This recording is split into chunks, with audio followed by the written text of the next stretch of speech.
উদখুলু ফিস সিলমি কাফাহ, তোমরা ইসলামে প্রবেশ করো পরিপূর্ণভাবে।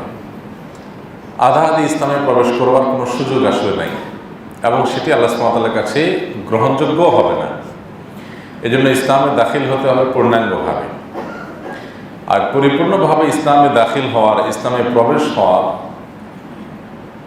এই বিষয়টাকে আমরা সংক্ষেপে এক কথায় যদি বলি, তাহলে এভাবে বলতে পারি যে গোটা ইসলামটাকে আল্লাহ সুবহানাহু ওয়া তাআলা দুই ভাগে ভাগ করেছেন। অর্থাৎ একজন মুসলমানের করণীয়গুলোকে দুই ভাগে ভাগ করেছেন। তার কিছু হলো হুকুকুল্লাহ, অর্থাৎ আল্লাহ সুবহানাহু ওয়া তাআলার হক এবং অধিকার সমূহ, যেখানে মানুষের বা আল্লাহ সৃষ্টির কোনো অধিকারের সম্পর্ক নেই, জাস্ট আল্লাহর নির্দেশ নিষেধগুলোকে মান্য করে চলা, এটাই হলো হুকুকুল্লাহ।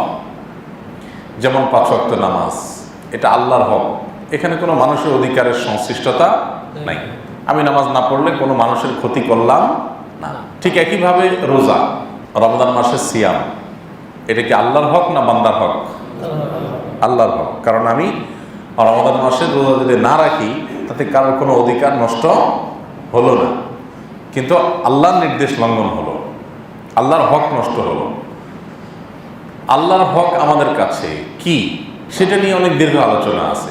একটা হাদিস খুব সংক্ষেপে আমরা শুধুমাত্র বলতে পারি। নবী করিম সাল্লাল্লাহু আলাইহি ওয়াসাল্লাম বলেছেন, বান্দার কাছে আল্লাহর হক বা আল্লাহর পাওনা, আল্লাহর অধিকার হলো যে বান্দা আল্লাহর ইবাদত করবে, আল্লাহর সঙ্গে কাউকে শরীক করবে না, শিরিক মুক্ত ইবাদত করবে, আল্লাহর আদেশগুলোকে মেনে চলবে এবং সেগুলো অনলি ফর আল্লাহ সুবহানাহু ওয়া তাআলা করবে, আল্লাহ ছাড়া আর কাউকে সেখানে কোনো প্রকার শেয়ার দিবে না, শুধু আল্লাহর জন্য।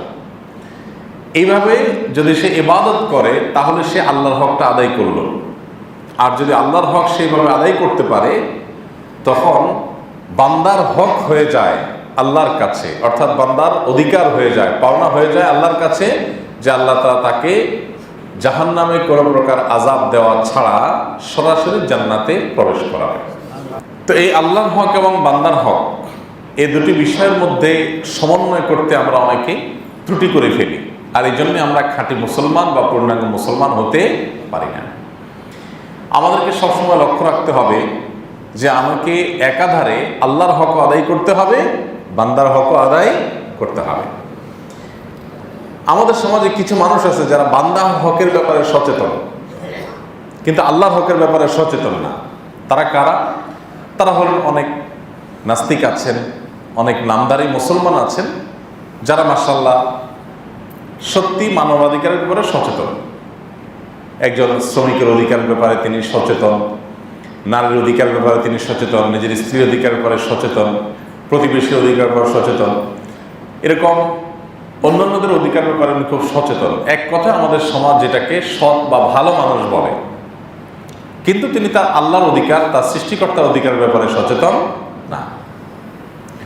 যে আল্লাহ আমাকে সৃষ্টি করেছেন, যার নুন খেয়ে আমাকে বেঁচে থাকতে হয়, যার নেয়ামতের মাধ্যমে আমার অস্তিত্ব টিকে থাকে, সে রবের যদি আমি নাশুকরি করি আর পৃথিবীর সকল মানুষের কৃতজ্ঞতা আদায় করি, সবার প্রতি দায়িত্বশীল হই, তারপর আমি পূর্ণাঙ্গ দায়িত্বশীল কখনোই হতে পারবো না।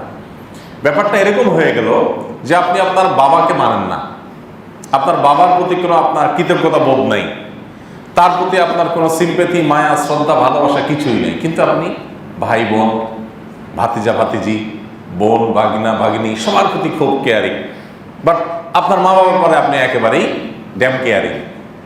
এই বিষয়টা যেরকম গাছের গোড়া কেটে আগে পানি দেওয়ার মতো, আল্লাহর হক বাদ দিয়ে শুধু মানুষের অধিকার নিয়ে সোচ্চার থাকাটাও ঠিক একই রকম। কারণ আমি যে মানুষগুলোর অধিকার আদায় করতে চাই, তাদের অধিকার আদায় করা বা তাদের অধিকার দেওয়া, আদায় করার তৌফিক দান করা, এগুলো সবগুলো তো আল্লাহ সুবহানাহু ওয়া তাআলার দান। তিনি তো মহান সৃষ্টিকর্তা, সব তো তারই সৃষ্টি। অতএব তাকে ভুলে গিয়ে তার সৃষ্টির অধিকারের ব্যাপারে সচেতন থাকা, এটা হলো মা বাপকে ভুলে গিয়ে ভাই বোনকে নিয়ে কেয়ারিং থাকার মতো। এই জন্য একজন ইমানদার তিনি এই দুইটার মধ্যে সমন্বয় করবেন। প্রথম শ্রেণী যেটা বললাম, যে কিছু মানুষ আছে আমাদের সমাজে যারা মানুষের অধিকারের ব্যাপারে সচেতন, এমনকি পিপিলিকা, পশু পাখি, প্রাণী সবগুলো অধিকারের উপরে সচেতন, কিন্তু আল্লাহর অধিকারের উপরে সচেতন না। আবার এর বিপরীতে দ্বিতীয় শ্রেণীর মানুষ আছেন যারা আমাদের সমাজের বেশিরভাগ মানুষ এই কাতারের, সেটা হলো যে আল্লাহর অধিকারের ব্যাপারে টুকটাক সচেতন হলেও বান্দার অধিকারের ব্যাপারে একেবারেই অবচেতন। আল্লাহর অধিকার আদায়ে কিছুটা হলেও চেষ্টা থাকে, কিন্তু বান্দার অধিকার আদায়ে তেমন কোনো চেষ্টা নেই বললে ভুল হবে না।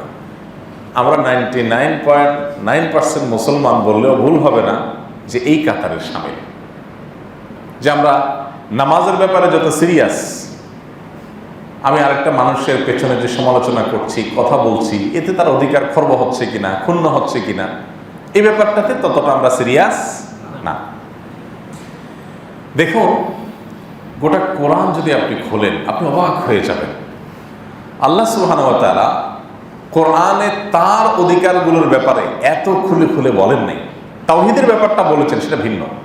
শিরক মুক্ত ঈমান, এটার ব্যাপারে সবচেয়ে বেশি আলোকপাত হয়েছে গোটা কোরআনে, এটা হলো মূল। কিন্তু এরপরে ইবাদতের কথা যদি আপনি বলেন, ইবাদতগুলো ইসলামের 5টা স্তম্ভ, মৌলিক কাজ, এগুলোর গুরুত্ব তো বোঝানো অপরিসীম, এগুলো বলা তো বাহুল্য, বাট সেই ইবাদতগুলোর ডিটেইল, বিস্তারিত বিবরণ আপনি কোরআনে খুঁজে পাবেন না। সংক্ষেপে সংক্ষেপে বলা আছে, বিস্তারিত ব্যাখ্যা আছে নবী সাল্লাল্লাহু আলাইহি ওয়াসাল্লামের হাদিসে। কিন্তু বান্দার হক সংশ্লিষ্ট বিষয়গুলো তুলনামূলকভাবে কোরআনে অনেক বেশি খুলে খুলে আল্লাহ সুবহানাহু ওয়া তাআলা বলেছেন। সেগুলো নবী সাল্লাল্লাহু আলাইহি ওয়াসাল্লামের জন্য রেখেছেন, কিন্তু এত বেশি রাখেন নাই, তিনি নিজেই অনেক কিছু বলে দিয়েছেন। তো এই জন্য বান্দার হকের ব্যাপারে সচেতনতা ছাড়া কখনো আমরা ভালো মুসলমান হওয়ার কোনো সুযোগ নাই। কথা একেবারেই পরিষ্কার।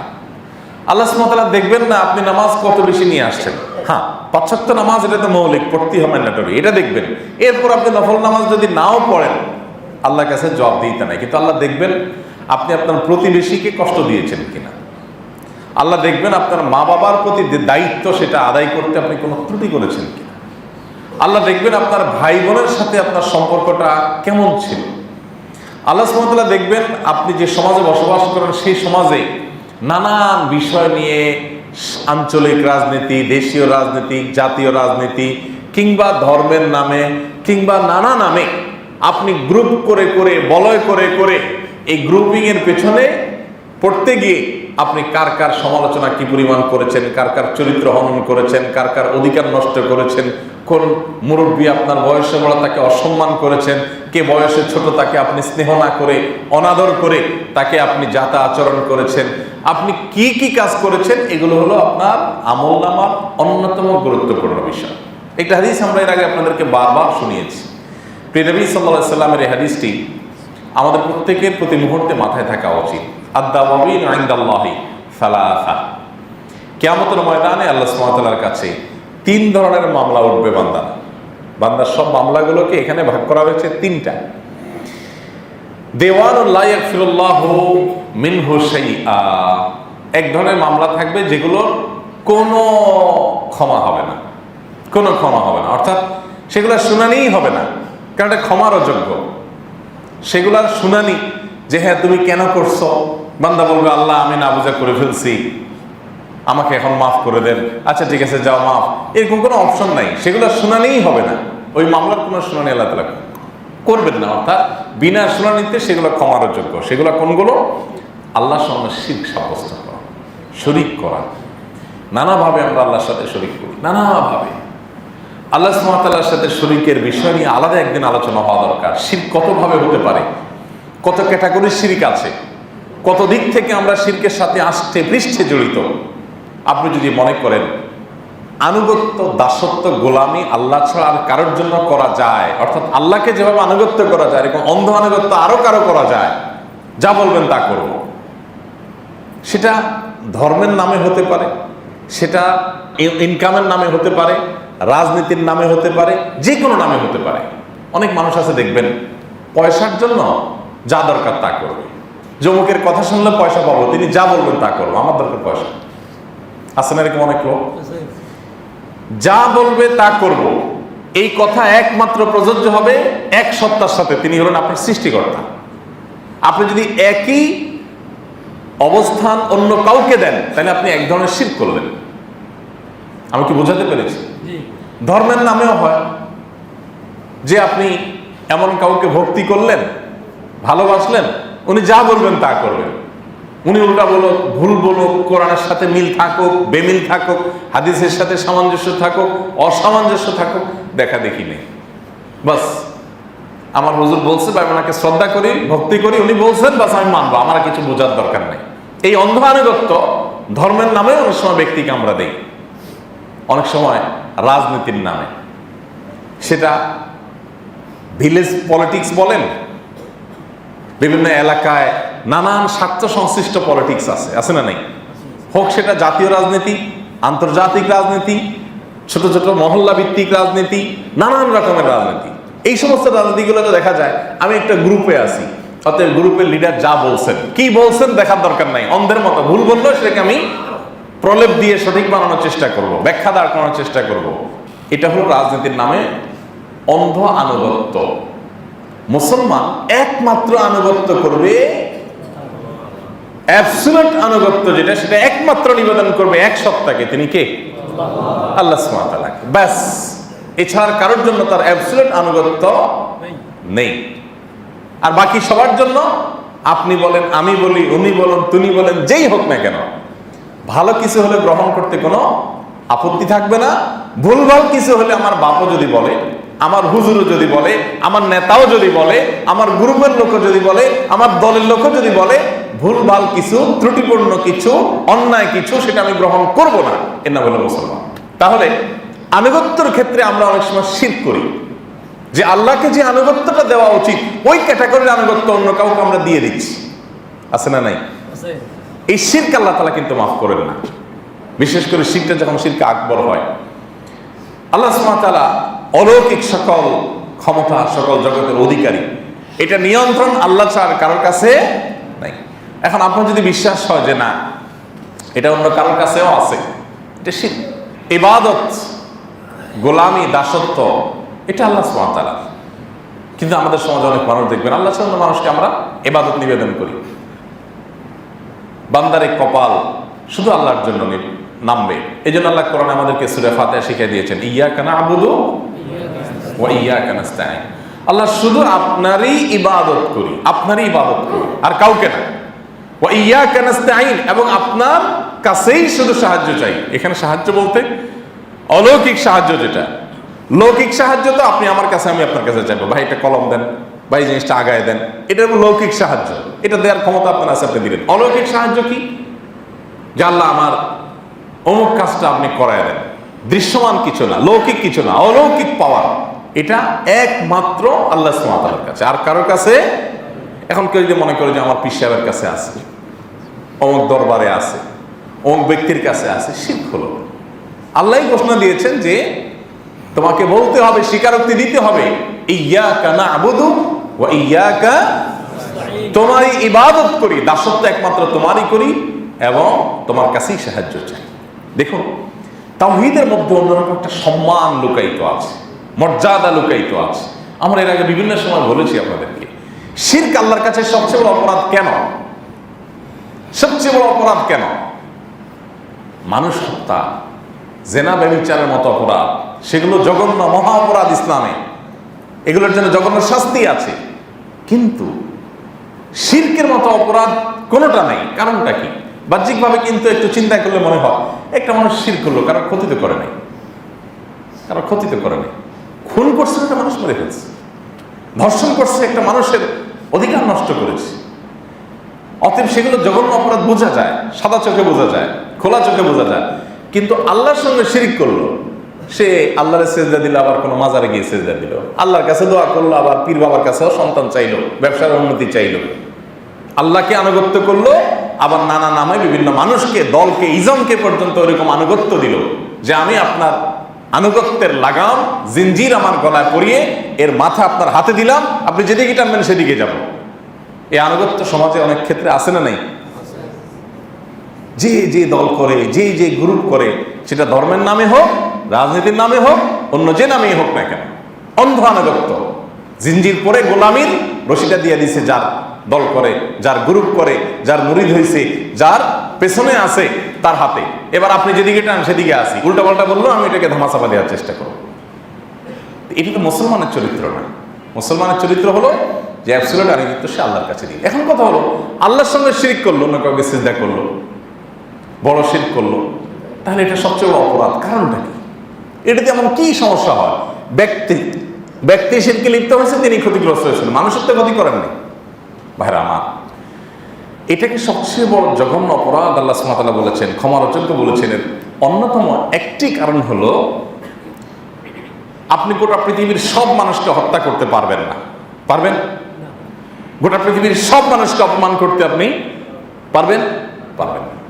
শিরক এমন একটা অপরাধ যে অপরাধের মাধ্যমে গোটা পৃথিবীর সকল মানুষকে আপনি অপমান করতে পারবেন। কিভাবে সেটা?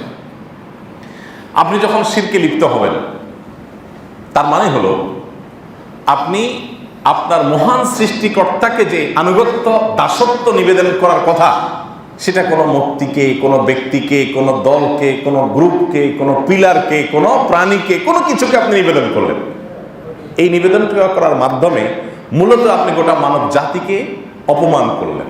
কিভাবে অপমান করলেন?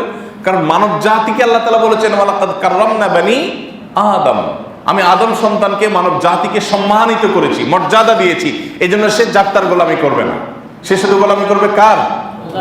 আপনি অন্য আল্লাহর একটা সৃষ্টির গোলামি করে এটা আপনি পুরো মানব জাতিকে মূলত অপমানিত করেছেন। কারণ মানব জাতি কোন সৃষ্টির গোলামির জন্য তৈরি হয় নাই, সকল সৃষ্টি মানব জাতির জন্য তৈরি হয়েছে।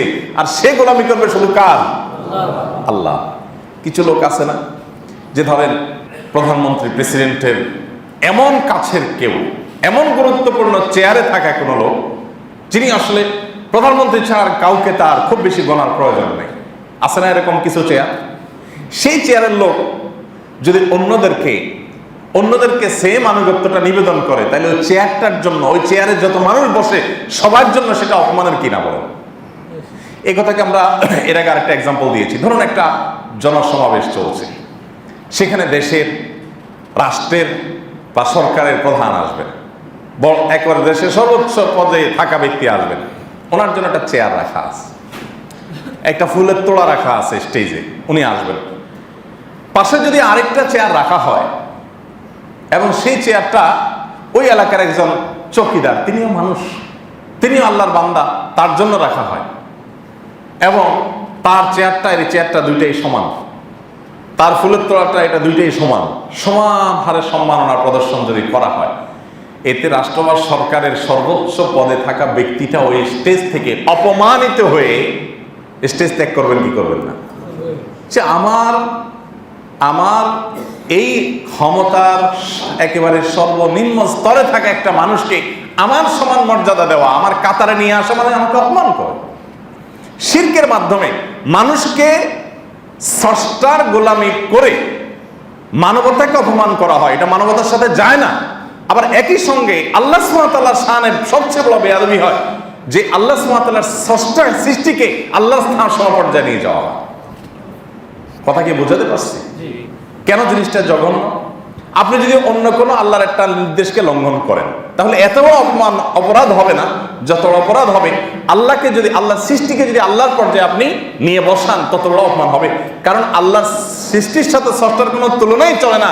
মানুষের তুলনা হতে পারে, প্রধানমন্ত্রী আর প্রেসিডেন্টের সাথে একজন চৌকিদারের তুলনা হতে পারে, তিনিও মানুষ, ইনিও এই দিক থেকে তুলনা হতে পারে, কিন্তু তারপরও সেটা পৃথিবীর কোনো সমাজ, কোনো মানুষ গ্রহণ করবে না, এবং সেটা কখনো সঠিক বলে বিবেচিত হবে না, এটা তার জন্য অপমানকর হবে।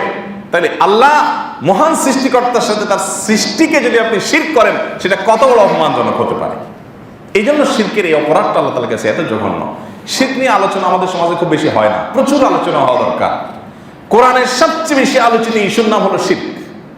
কোরআনের সবচেয়ে বেশি যেই অপরাধের ভয়াবহতার উপরে সাবধান করা হয়েছে সেটা হলো শিরক থেকে বেঁচে থাকা। মানব ইতিহাসের শুরু থেকে আজও পর্যন্ত যত নবী রাসূল এসেছেন, সমস্ত নবী রাসূলগণ একটি গুনাহ থেকে, একটি অপরাধ এবং পাপ থেকে সবচেয়ে বেশি কমনলি সবাই সতর্ক করেছেন, সেটার নাম কি? শিরক। এই শিরক, এটা আমার মধ্যে থাকতে পারবে না। শিরকের হাজারটা শাখা প্রশাখা আছে, বিভিন্নভাবে হয়। ধরা যাক, তবে সব শিরকের কারণে মানুষ বেঈমান হয়ে যায় না। শিরক যখন চরম পর্যায়ে হয় তখন সেটা বেঈমান হয়। সরাসরি আল্লাহর ইবাদত, আল্লাহর দাসত্ব, আল্লাহর কাছে প্রার্থনা সেটা অন্যের কাছে হলে সেটা শিরকে লিপ্ত হয়। বাকি শিরকের অনেকগুলো আরো অনুষঙ্গ আছে যেগুলোকে শিরকে আসগর বা ছোট শিরক বলা হয়। যেমন আমরা অহরহ এরকম শিরক করে থাকি। যেমন ধরা যাক, একজন ইমানদার মনে করবে সকল পাওয়ারের কেন্দ্রবিন্দু মহান সৃষ্টিকর্তা আল্লাহ রাব্বুল আলামিন, তার হাতেই সব। অতএব কোনো ব্যক্তিকে আমি ভয় পাবো, হতে পারে কোনো কারণে যে আমি তাকে ভয় পাচ্ছি, কিন্তু একজন ইমানদার তার বিশ্বাস থাকবে যে এই যাকে আমি ভয় পাচ্ছি এখন মনে হচ্ছে সে আমার ক্ষতি করতে পারে, একেও কন্ট্রোল কার কাছে? এর কন্ট্রোলও আল্লাহ সুবহানাহু ওয়া তাআলার কাছে। অতএব তাকে আমার ভয় হতে পারে, ঠিক আছে, কিন্তু এর চাইতে বেশি আমার বিশ্বাস কাজ করবে যে একেও যেহেতু আল্লাহ তাআলা কন্ট্রোল করে, অতএব একে সাইজ করার জন্য আমি ওই পাওয়ার হাউসের সাথে যোগাযোগ করব, আল্লাহর কাছে দোয়া করব। এই জন্য ইমানদার কোনো কিছুতে খুব বেশি ভেঙে পড়া আবার খুব বেশি উচ্ছ্বসিত হওয়া, এটা ইমানদারের ইমানের সাথে যায় না। খুব বেশি উচ্ছ্বসিত হওয়া যায় না কেন? আপনি উচ্ছ্বসিত হন, আনন্দিত হন, উল্লসিত হন, অসুবিধা নেই, কিন্তু সীমা ছাড়িয়ে যাবেন না। বিকজ সীমা ছাড়িয়ে যদি আপনি যান তাহলে তার মানে হলো আপনার কাছে এটাই সবচেয়ে বড়। যে আখিরাতে বিশ্বাস করে না, জান্নাত জাহান্নাম বিশ্বাস করে না, পরকাল বলতে কোনো বিশ্বাস নাই, সে তো দুনিয়াতে যা পাইছে এটা পেয়ে সে আত্মহারা হয়ে যাবে, এটাই তার শেষ, তাই না? ইমানদার চিন্তা করবে আমি সব পেয়ে গেলাম, বাড়ি গাড়ি পথ চেয়ার, ঠিক আছে, মানুষ হিসাবে আনন্দ হবে, আমি উচ্ছ্বসিত হব, স্বাভাবিক ব্যাপার। বাট আমার বিশ্বাস আছে যে এটাই শেষ না, আসল সব ধাপগুলো আমার লাইফের পড়ে আছে। কবর, সিরাত, মিজান, হাসর, কিয়ামত, জান্নাত জাহান্নাম সব অপেক্ষা করছে। অতএব এই সকল প্রাপ্তি একেবারেই তুচ্ছ হয়ে যাবে যদি আখিরাতের সেই ঘাটিগুলোতে আমি আসামি হিসেবে ধরা পড়ে যাই। অতএব আমি আনন্দিত হব, কিন্তু আনন্দের চরম সীমায়, সর্বশেষ সীমায় ইমানদার যেতে পারে না, কারণ তার একটা টেনশনের জায়গা আছে। এজন্য ইমানদার আনন্দিত হবে, কিন্তু কাফেরের মতো এরকম চরম আনন্দ যেটাকে বলে সেটা ইমানদার কখনো করবে না। ঠিক একইভাবে আমি ভীত হতে পারি মানুষ হিসাবে কোনো কারণে, কিন্তু ভেঙে পড়বো না, শেষ হয়ে যাব না, কারণ আমি জানি এই শেষ না, এরপরে আরো বহু অপশন আছে। অতএব ইমানদার সেটার দিকে তাকিয়ে অপেক্ষা করবে, একদম দুমড়ে মুচড়ে ভেঙে পড়বে না। এগুলো আমাদের তাওহীদের সাথে যায় না। আমি যে আল্লাহ সুবহানাহু ওয়া তাআলাকে সকল ক্ষমতার অধিকারী মনে করি, আমি যে মনে করি আল্লাহ তাআলা সবকিছু বিচার করবেন আহকামুল হাকিমিন, তাহলে দুনিয়াতে আমি অবিচার মুখোমুখি হলাম, দুনিয়াতে জুলুমের মুখোমুখি হলাম। ওকে, আমার কষ্ট হয়েছে, আমি নিষ্পাপ একটা মানুষকে অন্যায়ভাবে আমাকে মিথ্যা বিচারের মাধ্যমে আমাকে অপরাধী বানানো হলো, সমাজের সবার কাছে হেয় করে দেওয়া হলো, আমার কষ্ট হবে স্বাভাবিক, কিন্তু আমার একটা সান্ত্বনার জায়গা থাকবে, এটাই শেষ না, আসলটা এখনো বাকি আছে। অতএব একেবারে ভেঙে পড়ার কিচ্ছু নেই, আমি অপেক্ষা করব। তো এগুলো আমাদের ইমানের সাথে সঙ্গতিপূর্ণ। আর অসঙ্গতিপূর্ণ কি? এর উল্টাটা, যে একদম ভেঙে শেষ হয়ে গেলাম, আনন্দ আত্মহারা হয়ে গেলাম। শিরক এবং তাওহীদ নিয়ে মাসকে মাস আলোচনা হওয়া উচিত, সপ্তাহে সপ্তাহ আলোচনা হওয়া উচিত। আমরা ইনশাআল্লাহ ভিন্ন দিন আলোচনা করবো। আজকে যেটি বলছিলাম যে কিয়ামতের ময়দানে তিন ধরনের বিচারের একটা হলো এই শিরক সংশ্লিষ্ট বিচার, এগুলোর কোনো ক্ষমা হবে না, একেবারে কোনো ক্ষমা হবে না। যদি শিরক করে কেউ মারা যায়, হ্যাঁ দুনিয়াতে শিরক করছেন, এরপরে ভুল বুঝতে পারছেন, তওবা করে ফিরে আসছেন, তাহলে মাফ। কিন্তু এটা নিয়ে মারা গেছেন, শেষ, এটা আল্লাহ তাআলা অপশন রাখেন না। দ্বিতীয়ত যে মামলার বিচার হবে কিয়ামতের ময়দানে, সেটা হলো বান্দা তার নিজের প্রতি নিজে জুলুম করেছে, একটা গুনাহ করে ফেলেছে, একটা অন্যায় করে ফেলেছে শয়তান প্ররোচনা করে। এগুলো যদি বান্দা আল্লাহ সুবহানাহু ওয়া তাআলার কাছে মাফ চাইতে পারে, সেরকম চোখের পানি ফেলে, আল্লাহ সুবহানাহু ওয়া তাআলা চাইলে মাফ করেও দিতে পারে। আর তিন নম্বর হলো বান্দা পরস্পর যে অধিকার নষ্ট করেছে, মানুষের অধিকার নষ্ট করেছে, এইগুলো আল্লাহ সুবহানাহু ওয়া তাআলা মাফ করবেন না। এগুলো আল্লাহ সুবহানাহু ওয়া তাআলা যার অধিকার নষ্ট করেছেন তার উপর ন্যস্ত করবেন, যে সে যদি মাফ করে ওকে, আমি কিন্তু এটা মাফ করবো না, এটা আমার হিসাব না, ইস্যু তার। এই জন্য ইমানদারের কাছে বান্দার হকের বিষয়টা অত্যন্ত গুরুত্বপূর্ণ, অত্যন্ত গুরুত্বপূর্ণ। আল্লাহর হক যদি একটু এদিক সেদিক হয়েও যায়, তো আল্লাহর কাছে মাপটাপ চেয়ে পার পাওয়ার রাস্তাটা ওপেন আছে। কিন্তু বান্দার হক যদি নষ্ট হয় ওটা আল্লাহ তাআলা মাফ করবেন না, আল্লাহর কাছে মাফ চাইলেও মাফ হবে না, ওটা মাফ চাইতে হবে বান্দার কাছ থেকে। আর কিয়ামতের ময়দানে বান্দা কখনো কেউ কাউকে সাধারণত মাফ করবেন না, সবাই সেদিন যার যার দিকে বসতে হবে। এদের একটা ইন্টারেস্টিং বিষয় খেয়াল করবেন আপনারা, ইসলামের বিচার ব্যবস্থায় যে দণ্ডবিধি আছে একটু লক্ষ্য করলে দেখবেন আল্লাহর হক নষ্টের কারণে কোনো দণ্ড ইসলামের দণ্ডবিধিতে আরোপ হয়নি। অবাক করা বিষয়, কিন্তু সবচেয়ে বড় অপরাধ শিরিক করা, তাই না? কিন্তু যদি শিরিক করে তাহলে কয় ব্যক্তি মারতে হবে, কয়দিন জেলে রাখতে হবে, কোনো শাস্তি আছে ইসলামে? বোঝেন না আমার কথা? একটা লোক শিরকে লিপ্ত হয়েছে, ইসলামিক বিচার ব্যবস্থায় আদালতে হাজির করা হলে বিচারক লোকটা আল্লাহর সঙ্গে শিরক করেছে, সবচেয়ে জঘন্য অপরাধ করেছে, সেজন্য তাকে কোনো শাস্তি দিতে পারবে? দেখেন, অপরাধ কিন্তু সবচেয়ে বড়টা করেছে, কিন্তু কোনো শাস্তির ব্যবস্থা ইসলাম রাখে নাই। কেন? কারণ এই ইস্যুর সাথে কোনো মানুষের অধিকারের সম্পর্ক নেই, আল্লাহর অধিকারের সম্পর্ক। আল্লাহ বুঝবেন সেটা কিয়ামতের ময়দানে। দুনিয়াতে আল্লাহ তাআলা এটার জন্য কোনো শাস্তির ব্যবস্থা রাখেন। কেউ ৫ ওয়াক্ত নামাজ তরক করছে, নামাজ পড়ে নাই, ইসলামের দণ্ডবিধিতে কোন অপরাধের কি শাস্তি কোরআন এবং হাদিসে বিস্তারিত ডিটেইল আছে।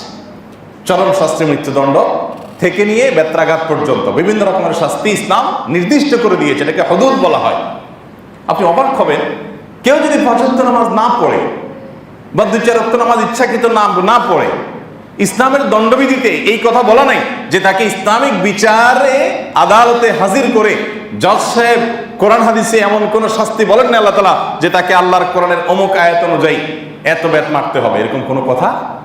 অথচ নামাজ তরক করছে, বিশাল বড় ফরজ তরক করছে, কিন্তু শাস্তি নাই। এভাবে শাস্তি দুনিয়াতে নাই। কেন? কারণ এর সাথে মানুষের কোনো অধিকারের সংশ্লিষ্ট, এটা দুনিয়া। এখানে আল্লাহ তাআলা দণ্ডবিধি রেখেছেন সেই সমস্ত অপরাধের ক্ষেত্রে যেই অপরাধগুলো নিয়ন্ত্রণ না করলে সমাজের মানুষ ক্ষতিগ্রস্ত হবে, মানুষের অধিকার নষ্ট হবে। চুরি করেছেন আপনি, মানুষ অধিকার নষ্ট করেছেন, আসো তাকে শাস্তি দাও। ডাকাতি করেছেন, খুন খারাপি করেছেন, ছিনতাই করেছেন, ধর্ষণ করেছেন, মানুষের অধিকার নষ্ট করেছেন, অন্যায়ভাবে সম্পদ আত্মসাৎ করেছেন, কাউকে খুন করেছেন, কাউকে হত্যা করেছেন, মাদকের কারবার করেছেন, এগুলো সমাজকে নষ্ট করে, অন্যের অধিকার ক্ষতিগ্রস্ত করে। এই জন্য এগুলার প্রত্যেকটা সুনির্দিষ্ট দণ্ডবিধি ইসলাম ঠিক করেছে। মানুষের অধিকারের বিষয়টা কত গুরুত্বপূর্ণ, এখান থেকে আমরা কিছুটা হলো আঁচ করতে পারি। অথচ একজন মুসলমান হিসাবে আমরা অনেকে আছি অবলীলা অন্যদের অধিকার নষ্ট করে চলেছি। ভাইরা আমার, আপনি অবাক হয়ে যাবেন, প্রিয় নবী সাল্লাল্লাহু আলাইহি ওয়াসাল্লাম যখন হিজরত করে মক্কা থেকে মদিনায় আসলেন,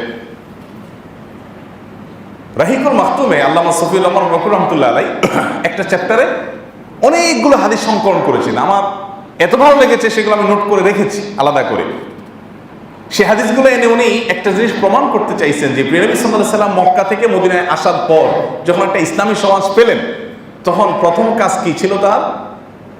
মানে সংশোধনমূলক কাজ, সংস্কারমূলক কাজের ভিতরে প্রথম ধাপ ছিল যে তিনি এসে মানুষকে বললেন, আল মুসলিমু আখুল মুসলিম লা ইয়াখযুরুহু ওয়া লা ইয়াকতুলুহু লা ইয়াসুবুহু সিবাবুল মুমিনি ফুসুক ওয়া কিতালুহু কুফর। মুসলমান ভাই ভাই হয়ে থাকবে, প্রতিবেশীর অধিকার আদায় করবে, কেউ বেচাকেনা করতে গেলে সে কোনো রকম প্রতারণা করবে না, মিথ্যা কথা বলবে না, সে কেউ যদি যখন কিনতে যায় তখন কিনতে গিয়েও দোকানদারের সাথে কোনো প্রতারণা করবে না, আন্তরিক থাকবে, ভালো মানুষের পরিচয় দিবে, লেনদেন যখন করবে, দেনা দায়িত্ব যখন হবে, হাওলাত ধার যখন করবে, সেটা পরিশোধ করার ক্ষেত্রে কমিটমেন্ট রক্ষা করবে, প্রতিবেশীকে কষ্ট দিবে না, বাবা মার অধিকার সচেতন হবে, একজন অন্যজনের প্রতি দায়িত্বশীল হবে, স্বামী স্ত্রীর প্রতি দায়িত্বশীল হবে। আপনি অবাক হয়ে যাবেন, মদিনা আসার পর নবী সাল্লাল্লাহু আলাইহি ওয়াসাল্লামের সমস্ত হাদিসগুলো অ্যানালাইসিস করলে দেখবেন শুরুর দিকে বিশেষ করে 90 থেকে 95% হাদিস হলো মানুষের অধিকার সংশ্লিষ্ট।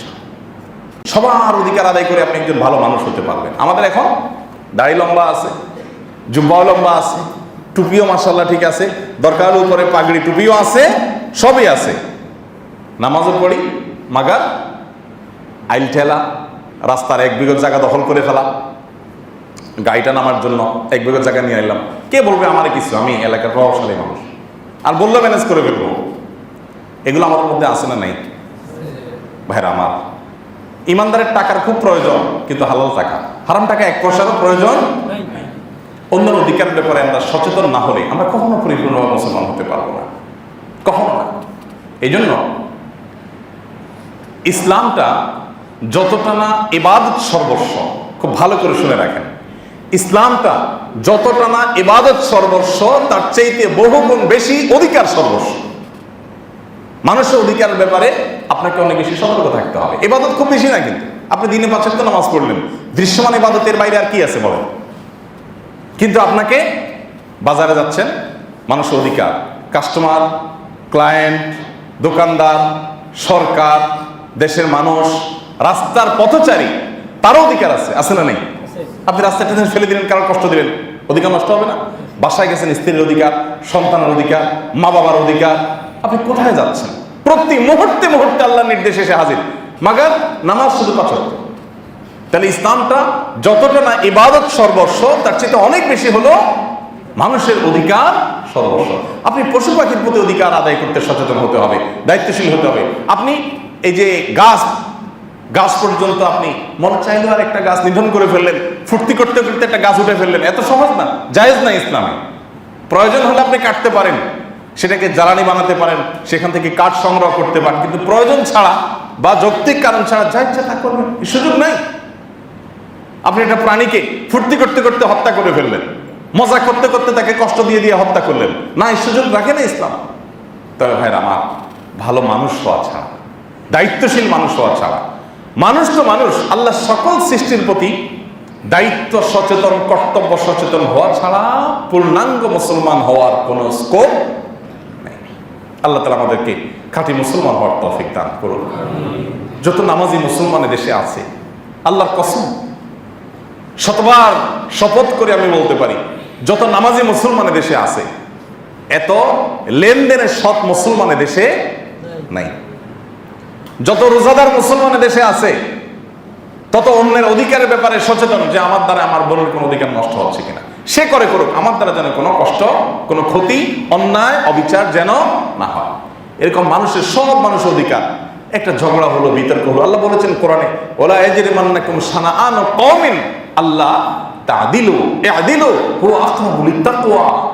তোমার সাথে কারো গন্ডগোল হয়েছে, একসাথে থাকতে গেলে হতে পারে, আপনি একটা এলাকায় বসবাস করেন, আরে মসজিদকে কেন্দ্র করে তো 2-3টা গ্রুপ হয়ে যায়।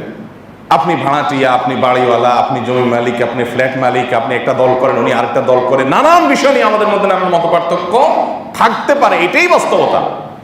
আল্লাহ বলেছেন এগুলোর কারণে যেন তুমি কারোর প্রতি অন্যায় আচরণ না করো, যে তুমি আমার দলের না, আমার প্রতিপক্ষ, অতএব এই সুযোগে তার প্রতি আমি অন্যায় আচরণ করবো, মিথ্যা কথা বলবো, তার চরিত্রে কালিমা দিব, যা খুশি তা বলবো না। হতে পারে আমি তার বিরোধী, হতে পারে আমি তার প্রতিপক্ষ, হতে পারে আমি তাকে পছন্দও করি না, কিন্তু তাই বলে আমি তার ব্যাপারে একটা অন্যায় কথা, মিথ্যা কথা, জুলুম এটা করতে পারি, তাহলে আমি বান্দার হক নষ্ট করলাম। কোরআন কত খুঁটে খুঁটে খুঁটে খুঁটে আমাদেরকে ভালো মানুষ হতে বলেছে। এত নামাজি আমরা, কয়জন ভালো মানুষ বলেন, যে আমার দ্বারা আর কেউ কষ্ট পাবে না? আল মুসলিমু মান সালিমাল মুসলিমুনা মিন লিসানিহি ওয়া ইয়াদিহি। মুসলমান তো সে যার হাত এবং মুখ দ্বারা সবাই নিরাপদ থাকে, কেউ তাকে দেখলে ভয় পায় না এই ব্যাপারটাতে যে সে আমার ক্ষতি করে ফেলবে। যত বড় পাওয়ার হোল্ড করে না কেন, সবাই জানে যে না, ওনার দ্বারা কোনো ক্ষতি হবে না। নবী সাল্লাল্লাহু আলাইহি ওয়াসাল্লাম বলেছেন, এই লোকটা সবচেয়ে ভালো মানুষ, মাল্লা ইয়াখাফু শাররু, যার কোনো ক্ষতি আশঙ্কা কেউ করে না। সবাই মনে করে না, ওনার উপরে টেনশন নেই, উনি আমার কোনো ক্ষতি করতে পারেন না। আল্লাহ তাআলা আমাকে আপনাকে সেরকম বিনয়ী ভালো মানুষ হওয়ার তৌফিক দান করুন। এই মানুষগুলোই জান্নাতি, এই মানুষগুলোই খাঁটি মুসলমান। ভাইরা আমার, আমরা কেউ ভুল না বুঝি যে নামাজ, রোজা এগুলোর গুরুত্ব ইসলামে নাই। এগুলো ইসলামের মৌলিক কাজ, এগুলো স্তম্ভ, কিন্তু আমাকে পূর্ণাঙ্গ মুসলমান হতে হলে এগুলোর পাশাপাশি মানুষের অধিকারের ব্যাপারে খুব বেশি সচেতন হতে হবে, খুব বেশি দায়িত্বশীল হতে হবে, যে আমার দ্বারা, আমার দুই ঠোঁট দ্বারা কোনো অন্যায় কথা যেন হোক।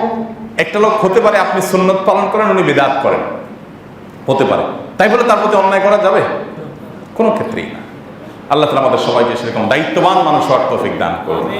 মুসলমান কখনো দায়িত্ব জ্ঞানহীন, যা খুশি তা করবে, এই চরিত্রের অধিকারী হতে পারে না। তাহলে সমাজটা সুন্দর হয়ে যাবে, দেশটা সুন্দর হয়ে যাবে, দুনিয়াটা সুন্দর হয়ে যাবে।